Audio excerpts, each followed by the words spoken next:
जिनके रहमो करम पे इसको जी जान से, और मेरी बात अच्छी लगे सच्ची लगे तो वोट दियो।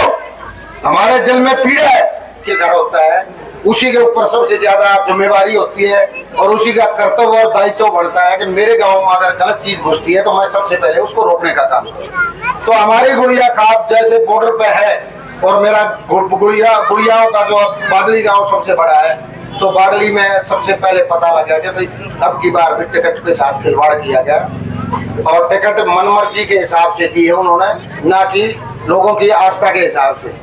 तो हमारी खाप ने एक ही निर्णय लिया कि बार बार 102 गांवों के साथ जो जिस प्रकार का खिलवाड़ हो रहा है, अब की बार होने नहीं देंगे। इस परिपाटी को बदली करेंगे हम, तभी हमारी खाप ने निर्णय लिया है। और फिर उसके बाद मगर हम निर्णय लेते हैं। हमारी खाप ने अजीत गुड़िया को परंपरागत तरीके से, जो खापों की परंपरा होती है, परंपरागत तरीके से पूरी खाप से इजाजत लेकर खाप के चबूतरे पे इनको नॉमिनेट किया गया। और उसके बाद वहां से जो है ना, इंकलाब जिंदाबाद का नारा लगा के विजय श्री का पताका लहराने के लिए हम वहां से बिगुल बजा के चल पड़े जीत के पथ पे, कि हमारे को जो है 102 गांव को के सामने पहले तो कैंडिडेट को लेके जाएंगे, क्योंकि हमारे को गुड़िया खाप से नहीं बनता है। नए गुड़िया खाप की के नाम से ये विधानसभा क्षेत्र, ये बादली के नाम से जरूर है, लेकिन ये सारे भाइयों की वोटों से और सभी की आहुति उसके अंदर डलनी भी चाहिए, उसके हिसाब से हमारा कैंडिडेट जीतना चाहिए। तो फिर हम जो है वो जो विजय श्री का पताका लहराने के लिए हम चले थे वहां से, वो आज आपके सामने रखने आए हैं। और झोली पसार के आपसे सिर्फ एक ही विनती करते हैं कि भाई ईद की बार अजीत ठेकेदार को विजय श्री बनाने का काम करे। बहुत गाय माता है हमारी, और उसको जो ना अपने घर में रखना चाहिए। उनके घर में चले जाओ, कहीं भी खूंटा काटने की जगह ना पाओ, सारी जगह इटालियन मार्बल से पटी हुई है उनकी जगह। तो 150-200 तो गाय है इसके पास, और ये बहुत बड़ा बिजनेसमैन है, इसको किसी चीज की जरूरत नहीं है। और मैंने इसको आदेश दिया कि तेरे को तनख्वाह भी इन सामने जो ये हमारी जितनी जनता है ना, जिनके रहमो करम पे तो आज विधायक बना है, तेरे को तेरा फर्ज बनता है इस तनख्वाह ने भी, क्योंकि तेरे पास भगवान ने बहुत कुछ दिया है।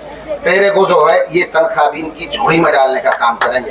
ये हरियाणा के अंदर पहली घोषणा है हमारी। इस चीज की जो है ये अपनी जुबान से बताऊंगे कि मैं जो बात कह रहा हूँ। तो मैं आपको एक ही बात बताता हूँ, सबक तो बहुत कुछ है, क्योंकि हमारे दिल में पीड़ा है, कि हमारी भोली भाली जनता, इस जनता को पता ही नहीं कि तुम्हारा शोषण किया जा रहा है, क्या किया जा रहा है। ना उनको कानून का पता है, ना उनको ये पता है कि तुम्हारा शोषण हो रहा है, उनको पता है नहीं। वो तो जयकारा बोलते रहते हैं, बोले मैं फलानी पार्टी तो जुड़ गया, फिर दूसरा बोला तू छोड़ दे ना, मैं फलानी तो जुड़ गया, फलानी पार्टी तो जुड़ गया कि मैं ठेका ले रहे हम पार्टियों का। पार्टी हमारे से है, पार्टी से हम नहीं है। जो आदमी राजनीति में इंटरेस्ट नहीं रखता, क्या वो रोटी नहीं खाता? वो उनसे अच्छी रोटी खाता है। कम से कम उसको भैया के आदमियों को साल 6 महीने में कोई फटीक देनी, माला गालनी, कोई भी काम करना, कम से कम वो तो नहीं करना पड़ता उनको। जो भी अगर कमाता है तो जमा पूंजी होती है उसकी, और वो अपने बच्चों के लिए जमा करता है, उनको शिक्षित करता है, उनकी ताबेदारी तो नहीं करनी पड़ती। मैं फलानी पार्टी तो मैं टिकड़ी पार्टी थे, ठेका ले रहे जमीन पार्टी होगा। इस देश को सन 1947 से पीछे धकेल रहे हो आप लोग, फिर अब अंग्रेजों की तरह गुलाम बन गए आदमियों के। तो मैं आपको सब शब्दों में कहता हूं, आपको ऐसा उम्मीदवार दे रहा हूं अपनी खाप की तरफ से, इसको जी जान से, और मेरी बात अच्छी लगे सच्ची लगे तो वोट दियो, ना तो भाई बिल्कुल मत दियो, नाराज नहीं होंगे आपके जो है नतमस्तक हो जाएंगे। ये भी छोड़ रहे आप,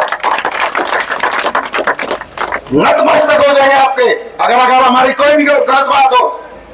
तेजत अपनी बात को वापस लेकर अपनी जेब में डालकर वापस चला जाऊंगा मैं। ये डर है मेरे को इस बात का, क्या बात अनदेखी होना। तो मैं सिर्फ, मेरे पास पीड़ा है, शब्द है, लेकिन समय कम है। मैं अपनी वाणी को विराम देता हूँ, धन्यवाद करता हूँ। बहुत बहुत धन्यवाद प्रधान जी, जो मतलब इतनी बातें आपने इस क्षेत्र के बारे में, नेताओं के बारे में, पार्टियों के बारे में भाई साहब लोगों को बताई। तकरीबन देखो प्रधान जी की भी एक पीड़ा है, एक छोटी